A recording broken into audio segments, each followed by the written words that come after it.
That's a lovely day today. Really, indeed, I mean it actually. এইখানে গেলেই না মানে এই ক্রাফট ক্যাফেতে গেলেই আমার সবসময় মনে হয় আমি আগেও এখানে এসেছি, মানে কিরকম একটা দেজাবু হয়, মানে মনে হয় এই সিঁড়ি দিয়ে আমি আগেও অনেকবার উঠেছি। যাই হোক, যে কারণে গিয়েছিলাম, কুকিং এক্সপার্ট শর্মিষ্ঠা দের একটা নতুন বই লঞ্চ করলো, বইটার নাম দাওয়াত। তার জন্য সেই উপলক্ষে সমস্ত কুকিং এক্সপার্টরা এসেছিলেন।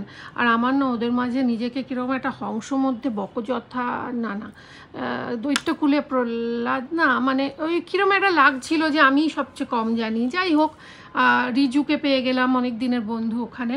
আর এই জায়গাটা, এই ছাদটায় এলে না আমার কে জানে মনে হয় এই ছাদেও আমি অনেক চুরি করেছি, মানে আমি অনেক ফল পেড়ে খেয়েছি, ঘুরেছি। ছাদের ওপর এরকম সুন্দর একটা বাগানওয়ালা জায়গা আমার কি জানে মনে হয় বড় আপন লাগে। সিরিয়াসলি আপনাদের সঙ্গে অনেস্টলি বলছি। এইখানে আচ্ছা, এইটা একটা জিনিস দেখুন তো, এটা আপনারা কেউ বলতে পারেন কি না, কি এটা বোধহয় কোনো পাখির বাসা টাসা হবে, খুব সুন্দর দেখতে একটা জিনিস, বুঝতে পারলাম না কি। যাই হোক, আপনারা বইটা কালেক্ট করুন আজই, দাওয়াত।